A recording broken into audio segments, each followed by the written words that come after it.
Welcome students, hello. Today we are looking at what is called data security and control.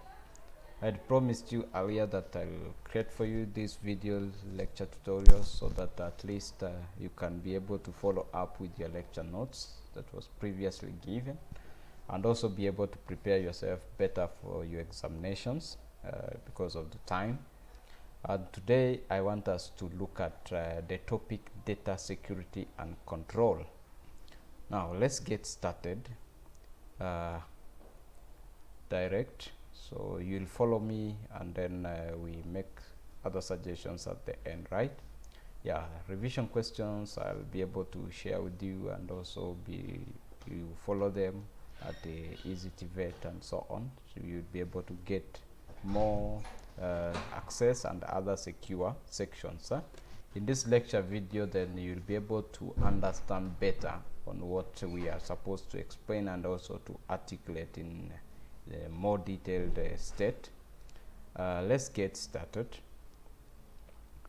Now, what comes into your mind when you talk about security of data and control? Mostly people don't or tend to forget, and don't maybe understand why it should be that way. Now, everything that you do requires in terms of security, and also you need to control everything within your own sector.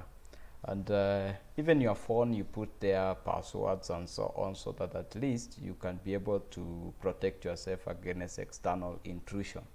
Maybe there is someone whom you've not authorized to access your documents and is there accessing your documents, checking your photos and so on. Some things require some privacy. So that's when now we talk about security.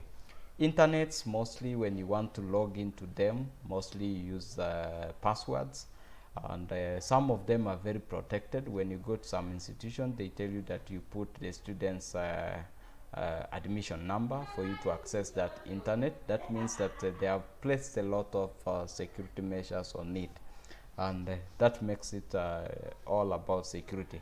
You're trying to control things. Now there is authentication processes and so on. Mostly we call them ICA. Integrity, confidentiality and availability is what you try to ensure that it is achieved. Now let's get started here by looking at what is the introduction and the definition of data and information, and also data security. What is data security? Definition of terms, and then we shall look at the review questions after every section. Now, in the introduction part, we are looking at data and information, and we are saying that this data and information that you've collected or you have them in your devices must be protected against unauthorized access, and then disclosure, modification or damage. This is because it is a scarce and then and valuable resources for any business organization or government. It is mostly used in transactions, and it can be shared, and it has high value attached to it. Data and information security. Now, when looking at this, what are we looking at? Data security is the protection of data.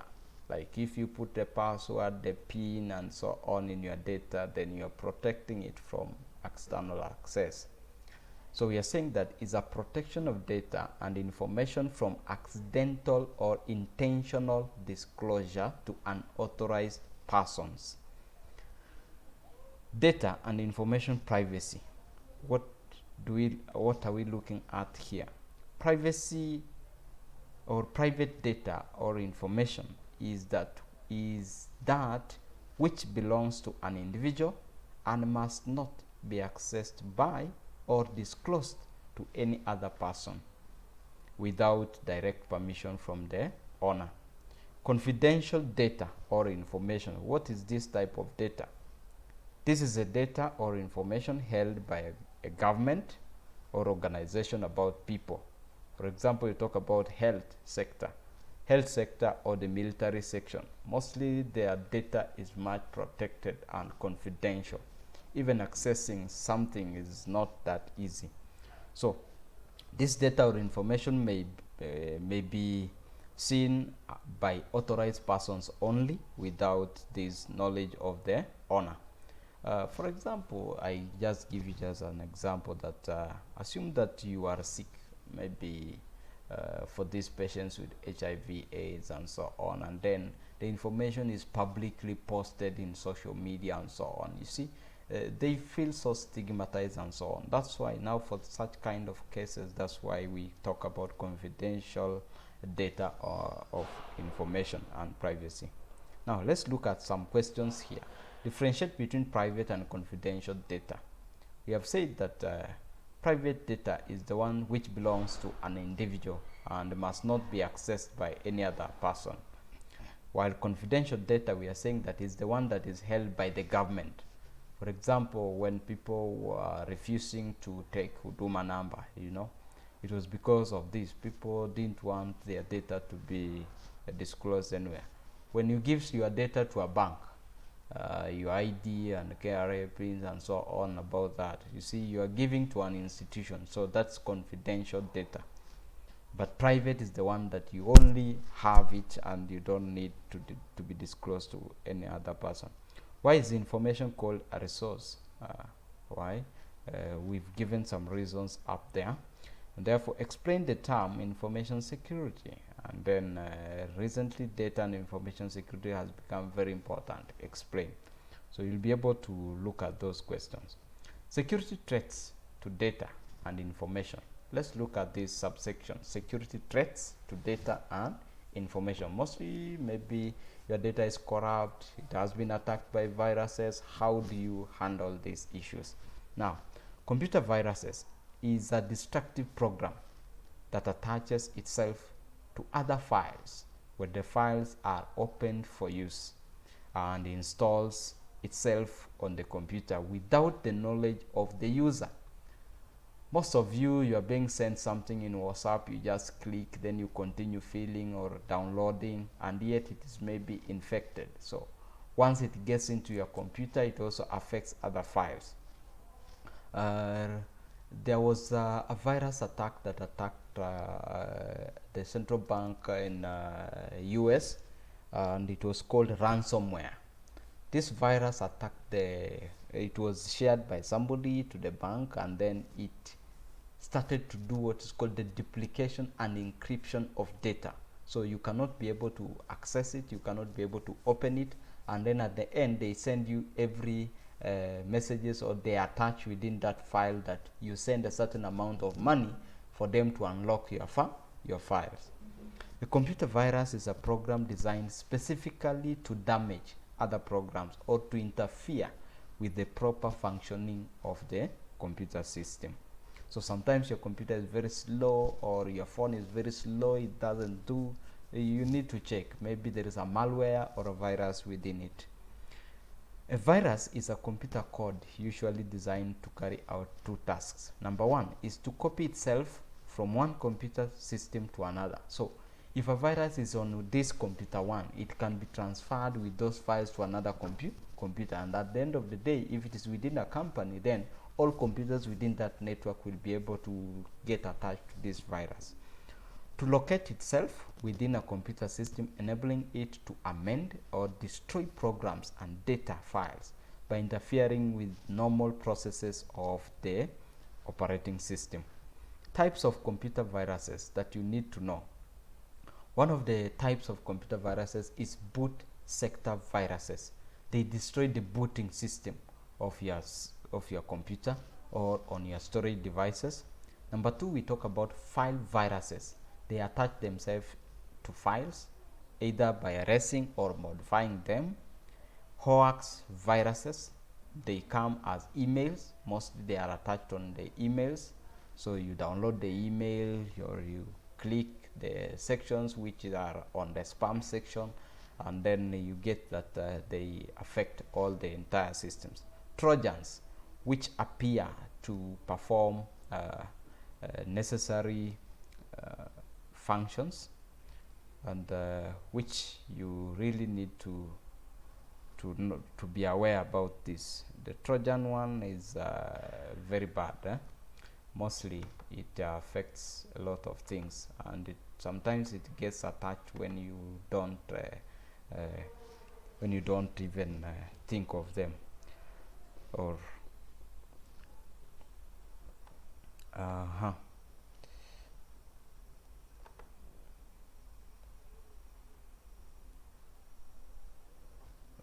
let's let's proceed and look at this. So we've looked at the hoax virus, Trojan, and then the other one is what is called the worms. The worms, these worms. The worms is not what you might be thinking of and so on. It's just like a virus that sticks itself into the computer memory, just the way a worm attaches itself into your body. Then we have the backdoors, which may be a Trojan or a worm that allows hidden access to computer systems. So that's what you need to know about that. Let's look at other section.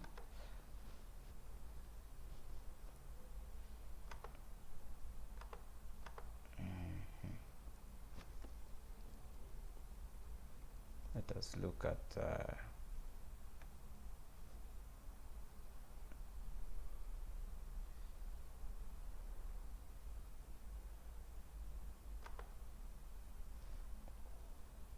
yes. Let's look at the next section.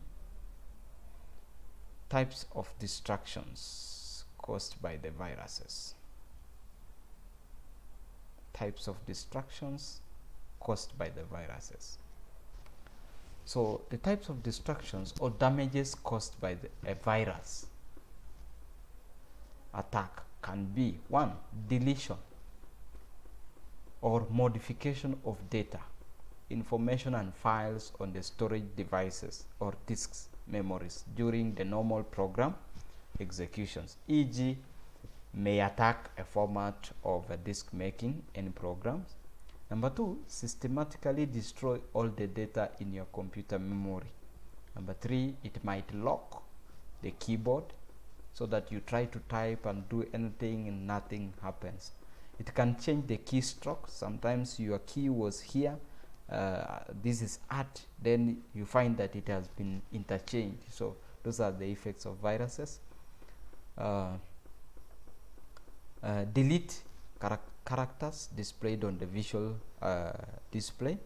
Then also it uses up the computer memory. Sometimes it duplicates more files and therefore it files or it fills all your memory storage space. It changes the color of the display. Sometimes the graphics was very clear, now it becomes so bad. It causes the boot failure. Sometimes you start now your computer and it takes longer for it to start, or it doesn't even boot at all because it has damaged the booting system of the operating system.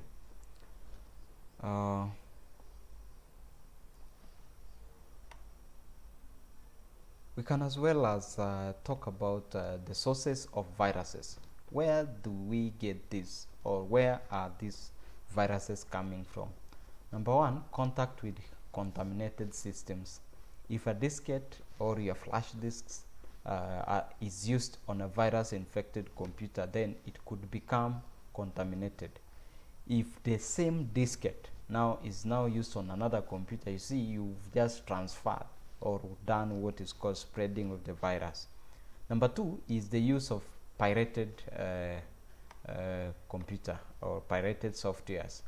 The pirated softwares may be contaminated by a virus code, or it may have been amended to perform some destructive functions which may affect your computer. Most of you like downloading just softwares from anywhere from the internet, and yet some of them carries these malwares and these viruses. Infected proprietary softwares. These are a virus could be inducted from the software is being developed in laboratories. Mostly the virus has been designed from the lab and then it's being shared. Fake games is also another source of viruses. Some viruses programs behave like games. You've been always been on the internet, then you see a certain game coming or popping up, then they says that click here to play with me and so on. So whenever you click, it continues to take you to risky places. Now, games on computers, the virus can spread very fast. And also we have the freeware and shareware. Those are also the sources of viruses. Then we have both freeware and shareware programs are commonly available in bulletin board systems, such as the program should first be used in controlled environment until it is clear that the program does not contain either a virus or a destructive code before it is now shared or sold outside. Updates of software distributed via networks. So sometimes maybe you purchase maybe a certain software online, then you just do just the updates. So maybe you update one software and then you get it's a virus being updated. Viruses programs can be spread through this way. So symptoms of viruses in your computer. How do you notice that there is a virus that has attacked your computer? Number one is the boot failure. You start your computer and it doesn't start, or it takes longer before it starts up. Number two is files and programs disappearing mysteriously. You just find that your folder was in desktop and it is not there. You try to locate even in the recycling bin, it's not there. Unfamiliar graphics or messaging appearing on the screen, e.g. the virus might flash a harmless message such as Merry Christmas that you had maybe displayed within your computer, or it can also just bring just a message there, thank you love, and so on, and you think that just popping up. Slow booting process, it takes longer to start your computer or even your phone. Gradual filling of the free space on the hard disk. The hard disk just keeps on filling itself. Corruption of files and programs, meaning that some of your files and programs get corrupted, right? Then the next one, we talk about program taking longer than usual to load. Disk access time seeming too long for simple tasks. Unusual error messages occurring more frequently. Then frequent read and write errors. Maybe you had your document in the desktop, you try to access it or to open it or to read it, it doesn't open. You see, that is an indicator of virus or a symptom of virus is there in your computer. You talk about disk access lights turning on for non-referenced devices. Computer hangs anytime when running a program. You start a program, it hangs for long before it starts. That's a sign of and a symptom of virus attack on your computer. Less memory available than usual, e.g. the base memory may read less than that. The size of executable files changing for no obvious reasons. Now, how do you control measures now against viruses? How do we handle these viruses? You might be asked that as an employee or as an admin, how will you be able to control the against the viruses or your computers or your phones and so on? So number one, control measure for against viruses is install up to date antivirus software such as Avast, Kaspersky, but some of them are also viruses, so you need to be very keen. Restrict the movement of foreign storage media such as diskette, flash disks to your devices, unless you scan them first before you start using them. Avoid opening mail attachments before scanning them. That's why also Gmail has a scanning ability to scan your documents before they are opened. Write protect disks after using them. Then disable floppy disks or drives if there is no need to use them. Backup all your softwares and data files as regularly as possible, and then you can also save them through the cloud You have Microsoft Cloud, you have Dropbox clouds, you have OneDrive clouds, and so on. Do not boot your computer from disks which you can which you are not sure and free from viruses. Avoid pirate softwares. Always purchase a software that is working well. If possible, use the software from the major source houses. Program downloaded from bulletin boards and those obtained from computer clubs should be carefully evaluated and examined for any destructive code. Next is unauthorized access. When talking about unauthorized access, one source of unauthorized access. What is unauthorized access? Data and information is always under constant threat from people who may want to access it without permission. So such persons will usually have a bad intention, or either also commit what are called fraud, or steal or hack your system and then be able to destroy it or corrupt your data. So unauthorized access may take the following forms. So how will you be able to identify this is unauthorized access? Number one is what is called the eavesdropping.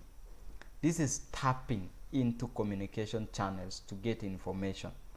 That is what the hackers try to do. Mainly use the eavesdropping to obtain credit card numbers. Okay, maybe they find maybe your credit card tapped somewhere, then they'll be able to do that. Sometimes they attack what are called the network channels, then to find that now maybe you had shared with somebody, they hack it within, then they are able to do that. Surveillance. This is where a person may monitor all computers activities done by another person or people, maybe through a certain program that they have installed in our computers to also read the keyboards and so on, or even just maybe the camera on top there and you don't know, so as you key in is looking at them and so on. Industrial espionage, which is it involves spying on a competitor so as to get or steal information that can be used to finish the competitor or for commercial gain.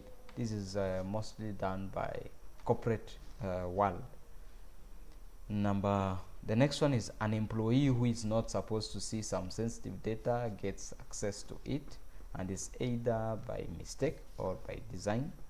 Strangers who may stay into the computer room when nobody is using the computers.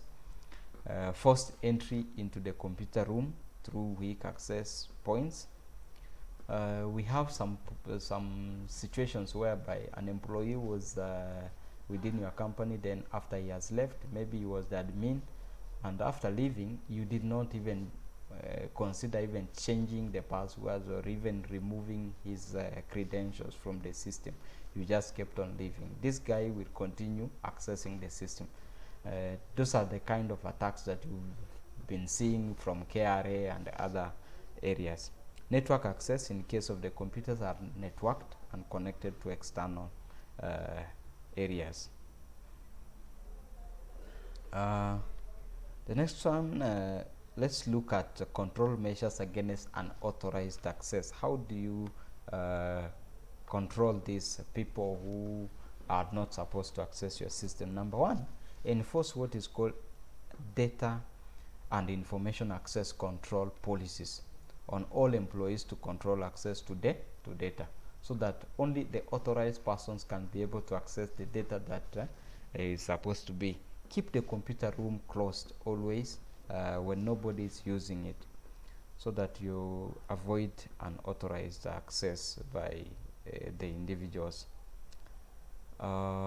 Next one is reinforce what are called weak access points, e.g. the doors, windows with metallic grills and burglar alarms. Use file passwords to prevent any person from getting access to your electronic files and folders. Enforce network security measures, e.g. the use of firewalls. Encrypt the data and information during transmissions. You can put the password or the private key, and then you send to your colleague, then give him the password to unlock it. Perform frequent audit trials to identify threats to data and information. The third form of data security is computer errors and accidental access. Errors and accidental access to data and information may be as a result of, number one, maybe there is a mistake made by people, e.g. one may be printing sensitive reports and unsuspectingly gives them to an authorized person. And this one happens mostly in the cyber cafes. You've gone to a cyber and you are printing something, or maybe you printed something and it has been printed wrongly, so instead of you tearing apart that content then put it in the dustbin, it's left hanging somewhere there. So all those are problems. Then we also have people experimenting with features they are not familiar with, e.g. the person may incidentally download a file without knowing that it is self-installing. It may be dangerous to the system. So you need just to practice installing what you've tested and you know that it's safe. What are the control measures against computer errors and accidents? One is restrict file access to the end users and technical staff in the organization. Deny access to these certain files and computers to certain groups of end users. This is because accidental access mistakes occur if the end users have too many or too much privileges that allows them to access or change sensitive information. Number two is set up a comprehensive error recovery strategy in the organization through what are called risk management and disaster management within the ICT materials. The fourth type of data security and control thing that you need to know is theft. Also theft, we consider it as something that is illegal when it comes to data security. Theft. The threat of theft of data and information, hardware and software, is real. People come and steal data. That's why some of the companies nowadays, they send you messages without you knowing, meaning that they have done the business with the data, or there was a theft of data from one institution where you shared your data with. So information so valuable such that business competitors or some governments can decide to pay somebody a fortune so as to steal the information for them to use. This one mostly happens during election periods, and that's when you find that people have access to your ID numbers and so on. It's because of this theft. Sometimes also the government officers in terms of which are in charge of data security are being corrupted, and then they give out the information. Control measures against theft of information, hardware and software include: one, create backup and store them in the locations away from the main computing center. Reinforce weak access points, e.g. windows, doors, roofing with metallic grills and good padlocks. Put burglar proofs in the computer rooms. Employ guards to keep watch over data and information centers and backups. Now that is the end of our area on data security and control measures. Now let's look at the questions that I've attached for you. Try please to attempt these questions at your own free time. Explain any 3 threats to data and information. Give 2 control measures one would take to avoid unauthorized access to data and information. Explain the meaning of industrial espionage. Define computer virus. Give and explain 2 types of computer viruses. List 3 types of risks that computer viruses pose. List and explain 5 sources of computer viruses. Outline 4 symptoms of computer viruses. Explain the measures one will take to protect computers from virus attacks. And then how can one control the threats of users, errors to data information? Please attempt those questions to have good understanding of that first section about security of data. Now, let's look at another topic called computer crimes. What is a computer crime? The way we have crimes in humanity, the same thing we also have crimes in relation to computers. So a computer crime is a deliberate theft or criminal destruction of computerized data. The use of computer hardware, software, or data for illegal activities, e.g. stealing, forgery, and defrauding. You have seen EACC trying to find people who have forged certificates and so on during elections and so on. Also others who have worked for years in the government offices. It's all about computer crimes. They have done forgery of papers and so on instead of going to class and studying. Next is committing of illegal acts using computer or against a computer system.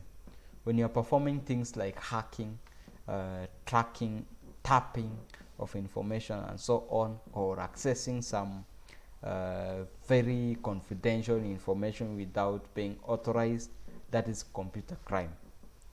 And it is also within our acts, within the law and our Constitution 2010. So you need to be able to always work within the guidelines and the rules.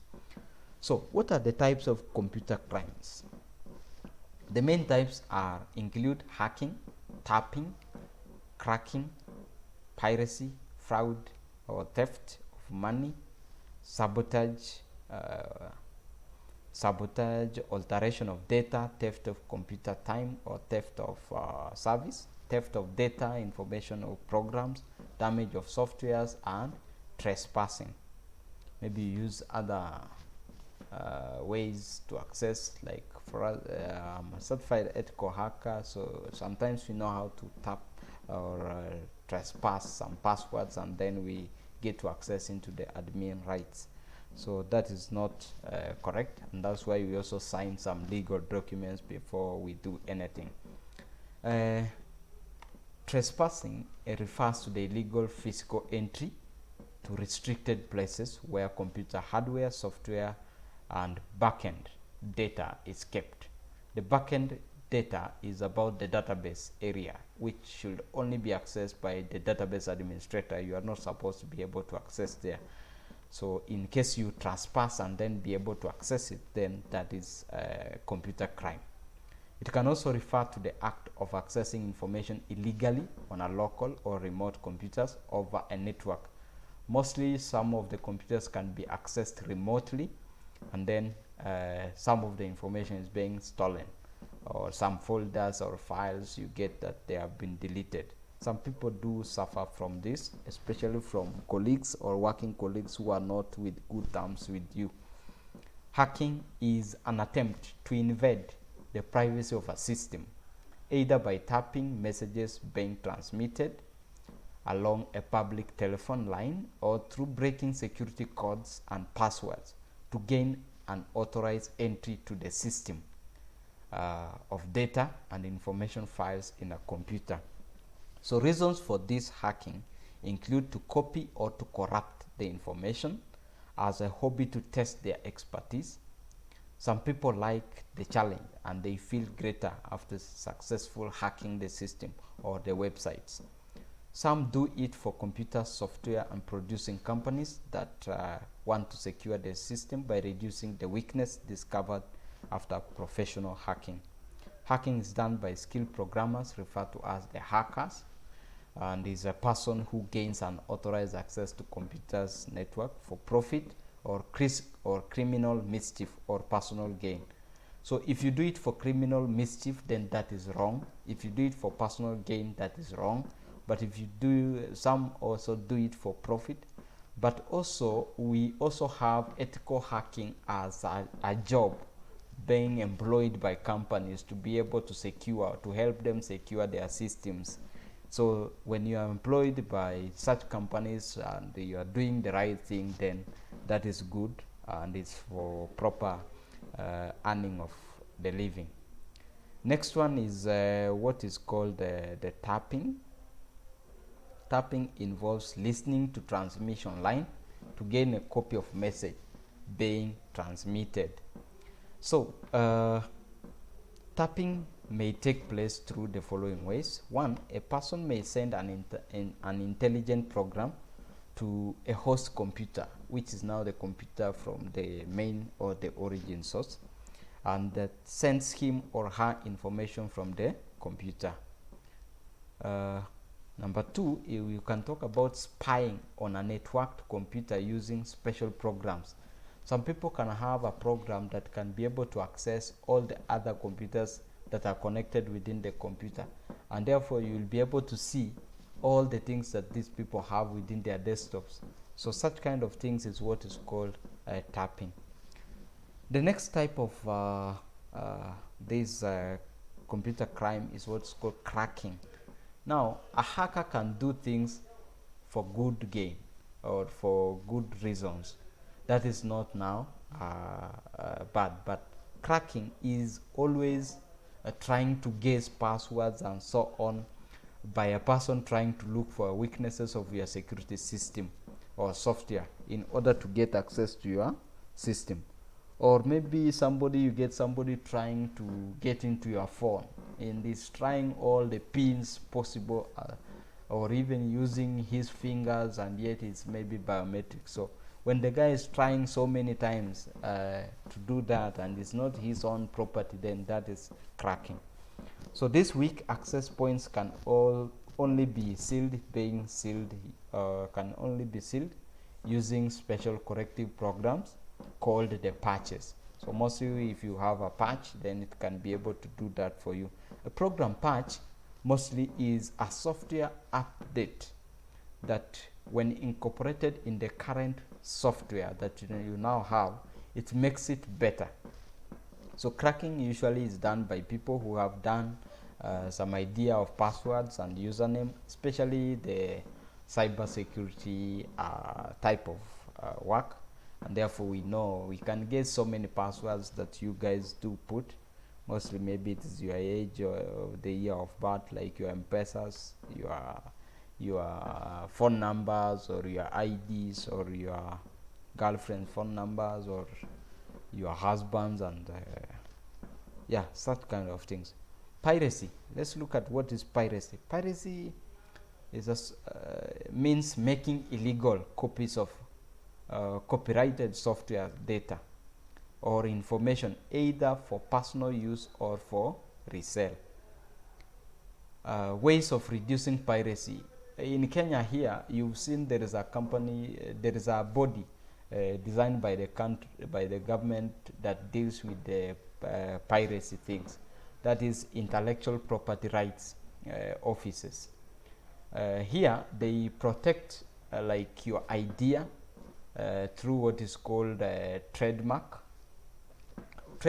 They protect things like you see, like Coca-Cola.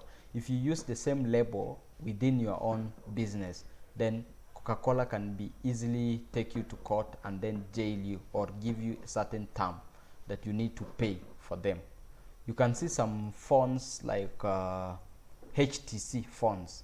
They were flushed out of the market because of the piracy thing. Also, Nokia used to develop what is called Microsoft Nokia phones, and they were sued by Microsoft company for using Office 365 in their phone without getting an authority from them. So that is piracy. Then we also have maybe you have your music. Why do you think that cyber cafes mostly police come and check? If you are playing music, mostly you are being taken to court, to the cell. They come and take you, or sometimes they also close your business. They shut it down because of that. That is because of piracy. You are issuing graphic content to people without paying for it. So, and that's why you also always see, maybe at the end of the television program, it is shown copyright of maybe 2023 and so on. Like maybe in Citizen TV there, you can be able to see that. Is to ensure that the copies and the things that you have belongs to you. Yeah, so ways of reducing piracy. Number one is enact and enforce copyright laws. that protect the owners of data of information against piracy. So we talk about trademark, we talk about patents. Patents is done to softwares, especially like the guy who designed the M-Pesa. Because he did not patent his program initially, then he would be the one enjoying all the benefits today. So that's why mostly we say that when you have designed your own program, first of all, go and get the patent. Patent your idea, patent your program, so that now in case somebody else wants to get a copy, he must get the authority from you. So those are the things that you get under the IPR rules. Trademark and such kind of things of copyright.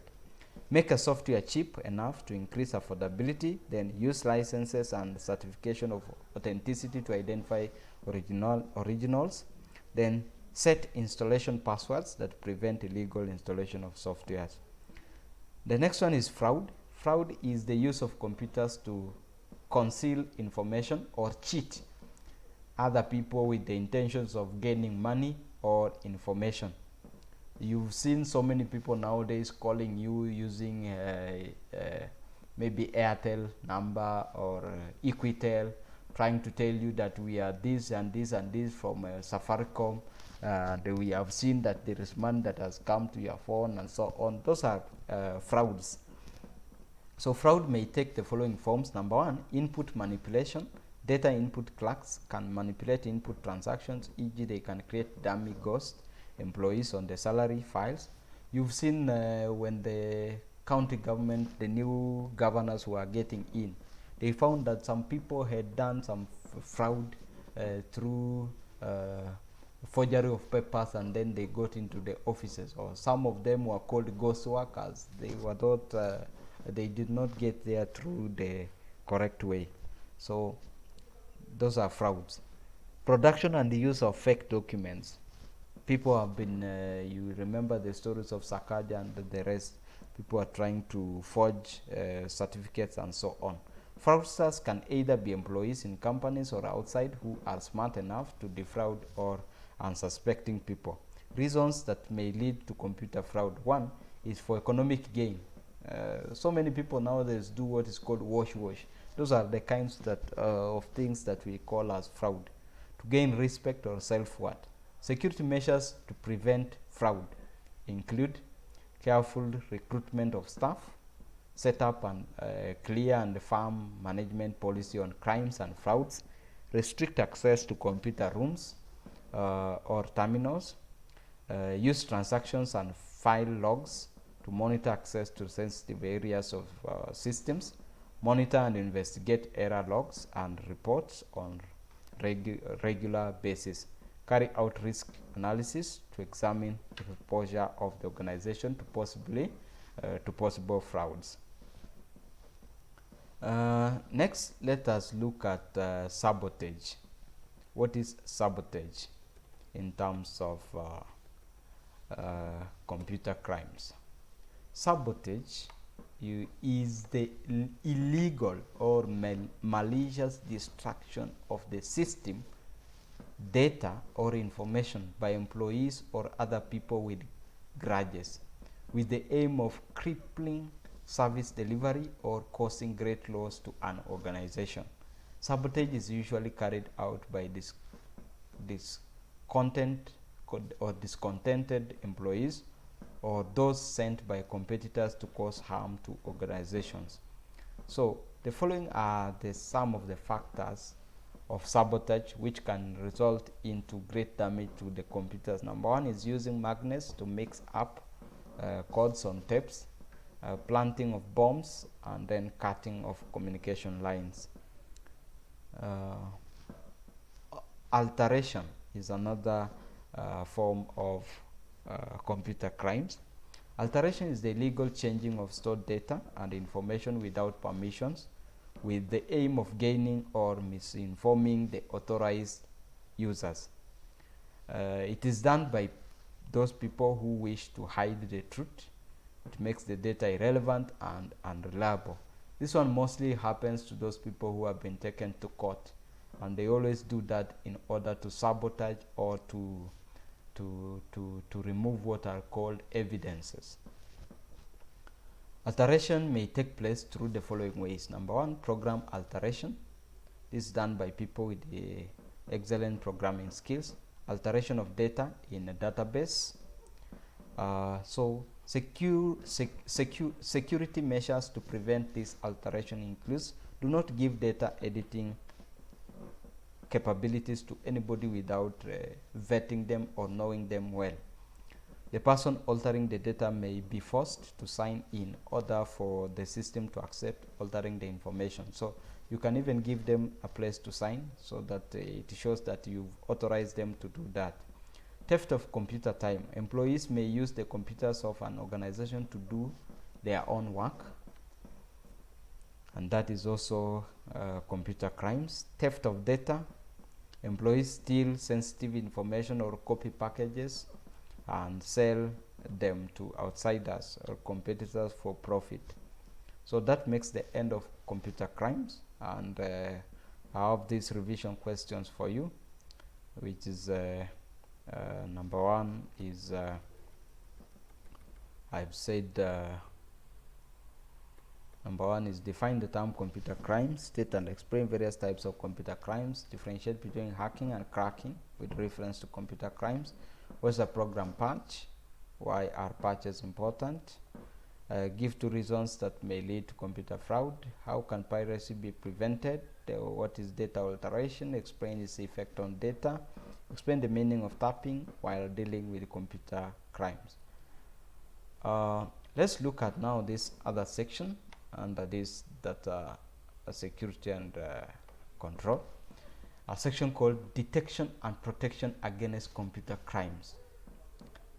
The following are measures that can be taken to detect and prevent computer crimes and also seal security loopholes within organization or any other areas of work that we are. Audit trails. Number one is audit trails. So this is a careful study of an information system by experts in order to establish or to find out all the weaknesses in the system that could lead to security threats or act as a weak access points for criminals. So you've seen most of the systems being done, auditing being done, and an audit of the information system may seek to answer the following question. Number one is the information system meeting all the designed objectives as originally intended for? Have all the security measures been put in place to reduce the risk of computer crimes? Are the computers secured in physical restricted areas? Is there backup for data information for the system that can ensure continuity of the systems even when something serious happens to the current systems? What real risks face the system at present or in the future? The next thing that we have to look at is what is called the data encryption as the second data detection protection against computer crimes. Data encryption is being transmitted over a network, or mostly we talk about data being transmitted within the network. So when you do that, you need to protect it. You can either use a private key at your end, then you give now a public key at the end of the guy that is receiving your information for him now to be able now to do that. Now we call them ciphertexts when you are dealing with such. Now to protect such data, it's mixed up into the form that only the sender and the receiver can be able to understand.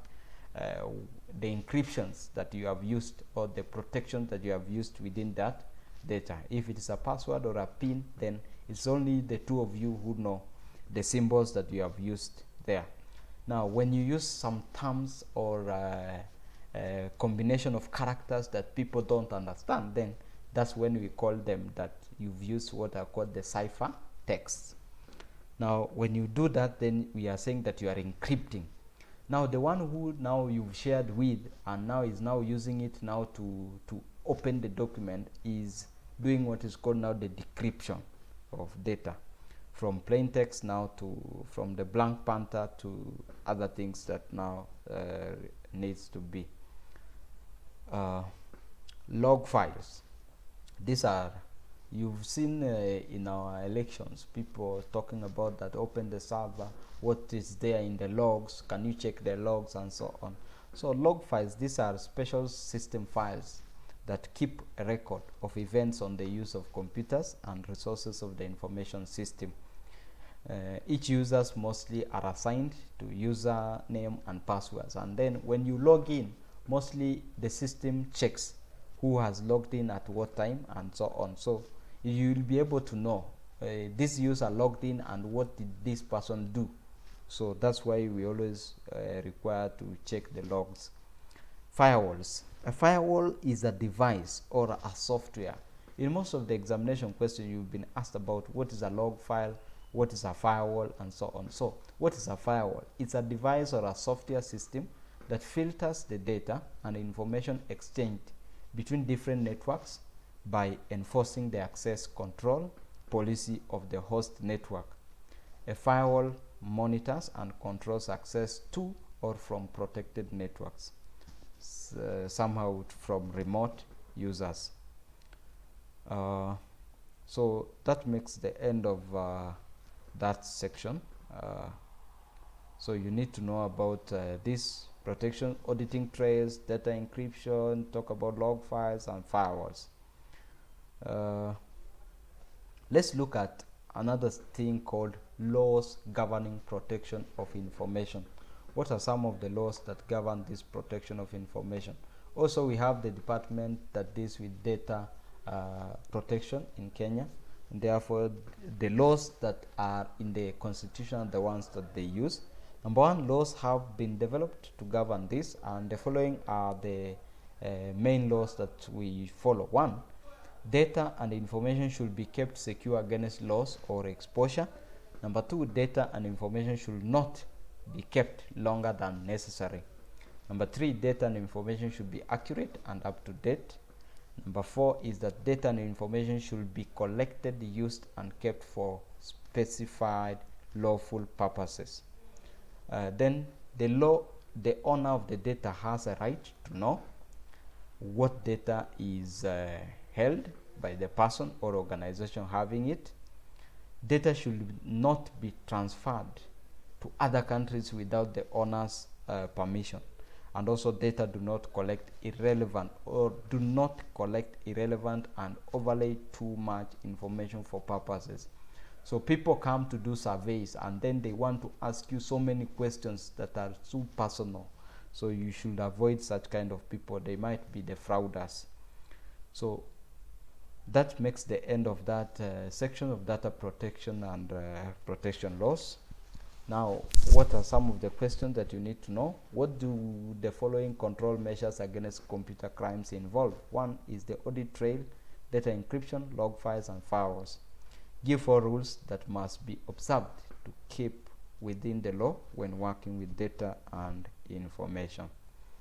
So that makes the end of that section. Let's look at the other subtopic called computer security. Remember, we were talking about computer security and control. Now, what is computer security? Computer security refers to safeguarding the computer and their related equipment from the risks of damage or fraud. Protection of data and information against accidental or deliberate threats which might cause unauthorized modification, disclosure, or destruction. Security measures can be undertaken by the organization should be able to protect against the following. One, computer hardware against damage. So you have some people who always find a computer somewhere and he just throws it down and so on. That is one of the computer insecurity that you are causing to that computer. That should be a computer crime. You are doing something bad because you are damaging that hardware. Number two is data, information, and programs against accidental alteration or deletion.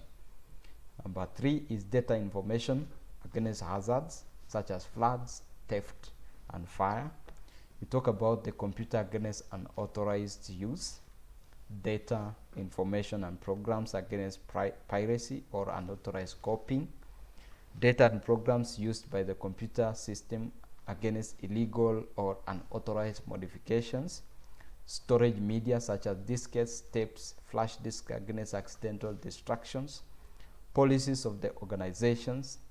You also look at the buildings, accidental interruptions of power supply and communication lines, disclosure of confidential data or information, ensure that both hardware and software have longer lifespan so that it's not something that is exposed to viruses. Now, what are some of the environmental threats to computers and information systems? Number one is fire. In case of fire outbreak to offices, it damages the entire computer systems, and that means that you lose a lot of data because most of the offices nowadays have moved to computerized systems, and therefore you might not be able to secure anything. So fire destroys data, information, and also softwares, hardwares. Security measures against fire include, so what are some of the, how will you be able to secure your own systems against fire? Number one, use fireproof cabinets and lockable metal boxes for floppy disks. And also you've seen outside there we have what are called fire extinguishers. Those are there in case of fire outbreak, you can be able to put off fire. Use of backups, also always back up your computers, and also do what is called the insurance with the third-party companies so that your systems are secured. Number three is install firefighting equipment, e.g. fire extinguishers, have some detectors, training of firefighting officers, observe safety procedures like avoiding smoking in the computer rooms. That's why we always have what are called computer rules and lab rules. Have well-placed exit signs and then contingency plans. Against water, floods, and moisture, this can cause rusting to your computer because computers are metallic components. Now, how do you secure computers against water, floods, and moisture? One is set up computer rooms on high grounds. That's why we say that computer rooms should be well ventilated. Avoid installing computer components in the basement. Then there should be adequate drainage systems, and then use waterproof ceilings and floods systems. We also have lightning, electricity, and electrical storms. That's why you mostly use lightning arresters on top of your building. This causes power failure that can cause damage to data which has not been transferred to permanent storage devices. So how do you secure yourself against such problems? You can be able to secure your systems against such problems through what is called one is install facilities to control power inflation. That's why you have what is called the UPS, an interrupted power supply or an interrupted power source. Generators are being connected, or automatic generators. Use power stabilizers. You can install solar panels instead of just dwelling on power. Have lightning arresters in the building. Next is excessive heat or temperatures. How do you avoid this? Mostly we say about good ventilation of systems. You can see the main server when you go to lab 1 there, it has what is called a good fan for cooling effects. So that's why we are talking about cooling fans and air conditioners. Next thing is computer virus attack. How do you avoid this? A virus, now what is a virus? A virus is just a rogue software program that spreads rampantly through computer systems, destroying data or causing the system to break down. So mostly in the examination they ask you to define the term virus. So here is the answer that you have. Security measures against computer viruses. We've said that make backups consistently, restrict access to program data on the need to use basis, check all programs, and also back up your content to what is called the cloud computing. We have different cloud computing areas. Be careful with shareware and freeware programs, as they are major entries to these points. Make sure all purchased softwares is in its original and sealed disk containers. Smoke and dust. How do you secure computer systems against this, or ICT systems? Dust and smoke particles settles on storage devices, you see, and then they make the system not to be that smooth. If it is a hard disk drive, it starts having the scratches and so on. So you can secure this through what is called having dust mats or carpets to prevent entry of dust. That's why good computer lab must have a carpet to absorb those dust, or also the walls must be well coated well so that they can be able to absorb dust. Fit the computer rooms with special curtains to reduce entry of dust particles. Cover the devices with dust covers, and then remove shoes before entering the room or the ICT room. Terrorist attack. This includes activities such as political terrorists, criminal types of activities, individuals with gadgets, or people intending to cause general distractions. You remember Chris Musando was attacked. That is terror attacks in terms of computer crimes and so on. Now the guy was the ICT head at the IBC, and then you see that he was attacked and then being killed. And also some of these Al-Shabaab people, they can be used by politics to do some damage during elections. How do you measure yourself or protect yourself against terrorist attacks? Number one, hiring of security guards. Always have security guard people again close to your system. Use of policies, system auditing, use of log files, use of passwords, punitive measures, and also activities that can cause terrorism should be avoided.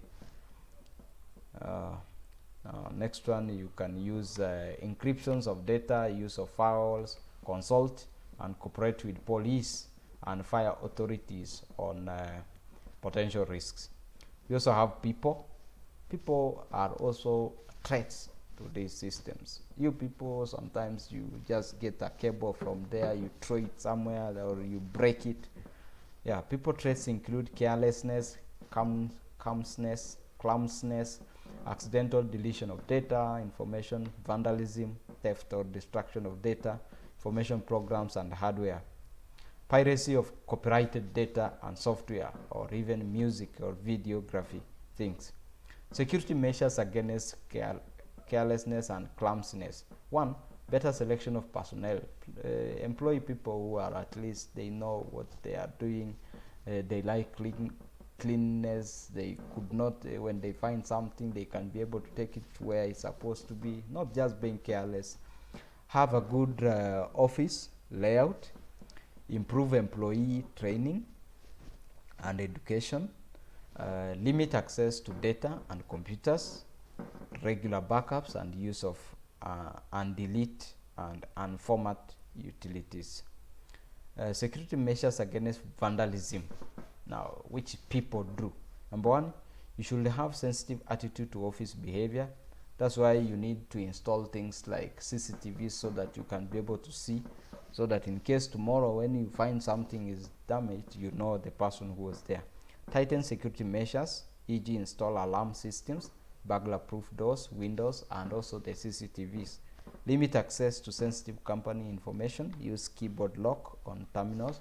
That's why you see in the labs we have locked several things there with because some of you steal mouse, steal keyboards, and so on. You should not be doing that.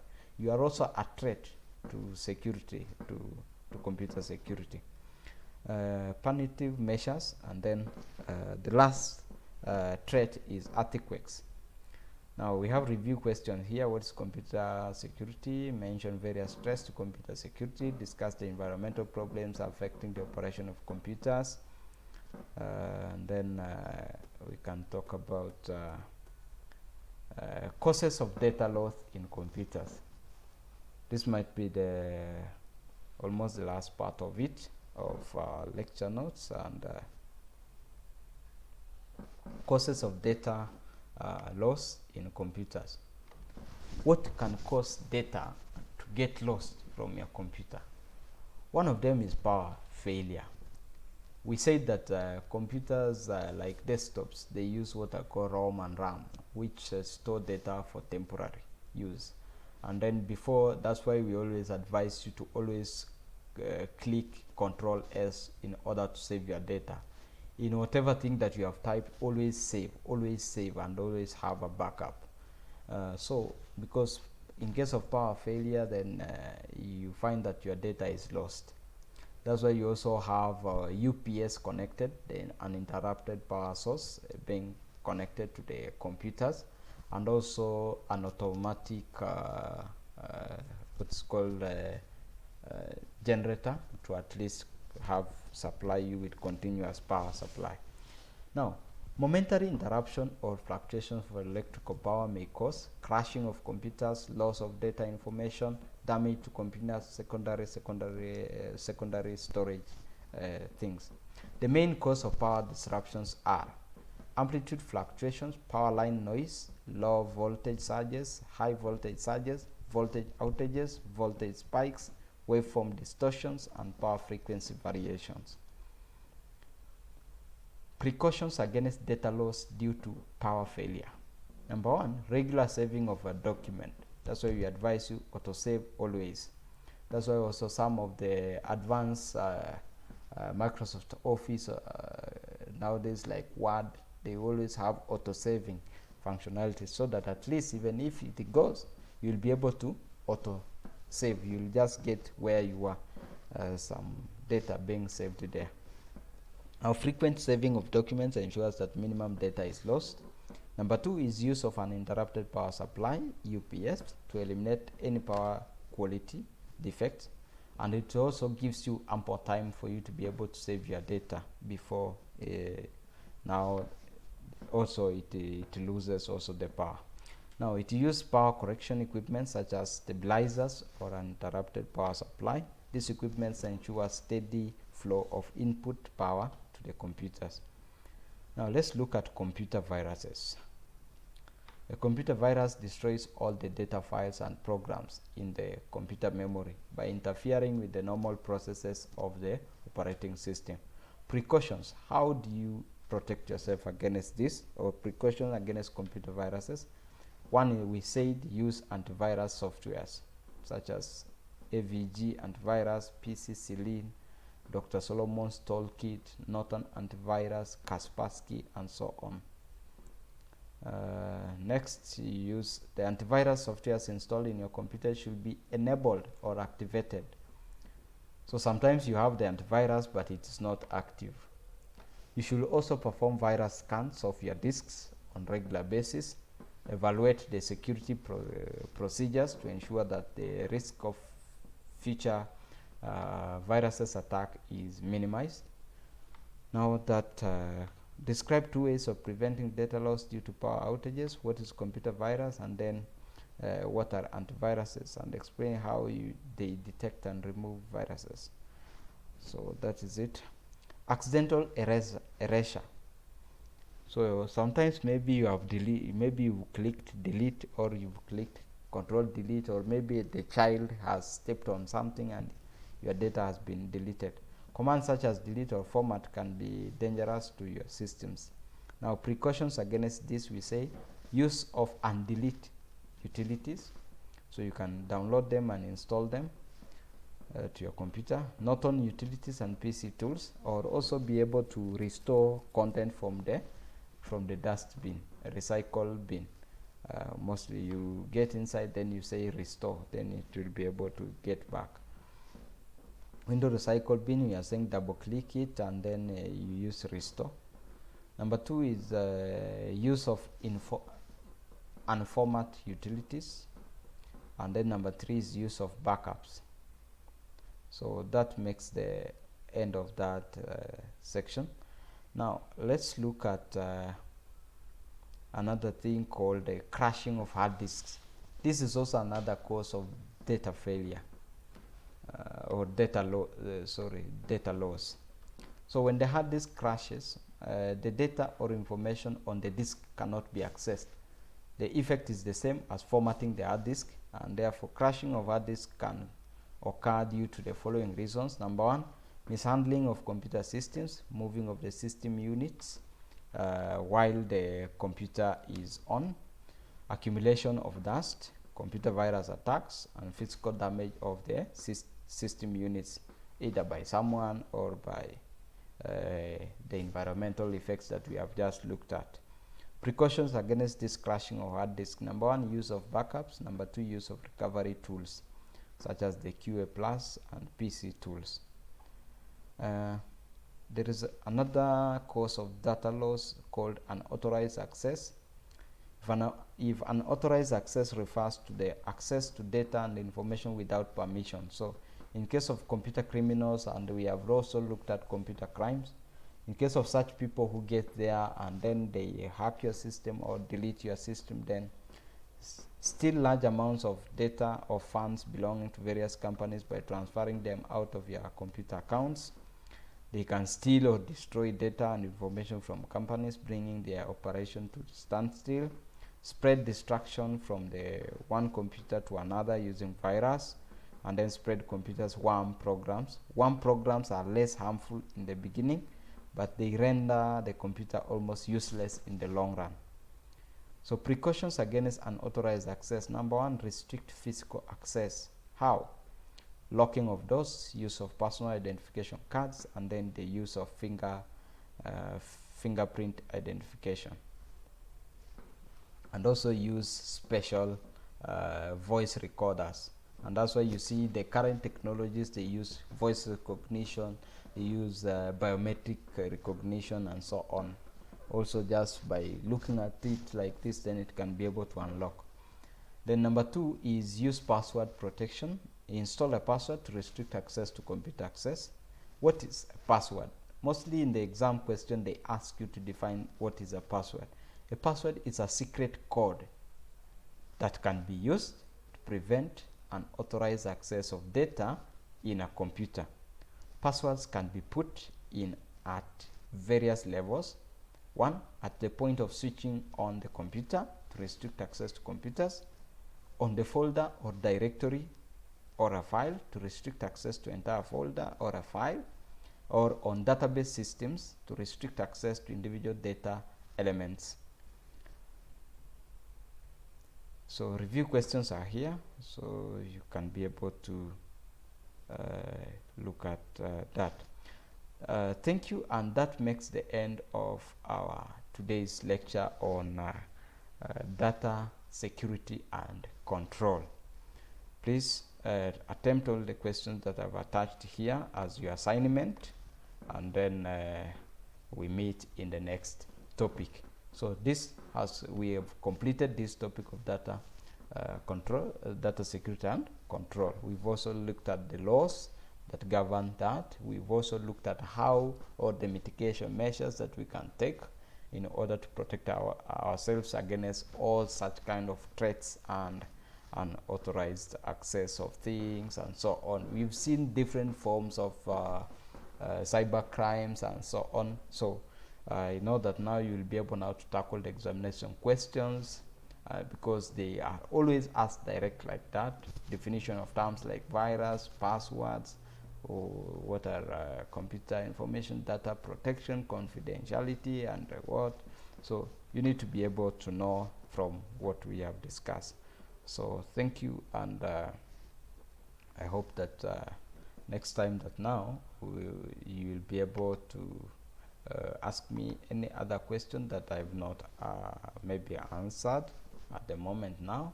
And please share with your colleagues, watch the video very well, follow the notes itself. You can post the video and then also be able to write the short note summaries. So thank you, and have a nice time. Thank you.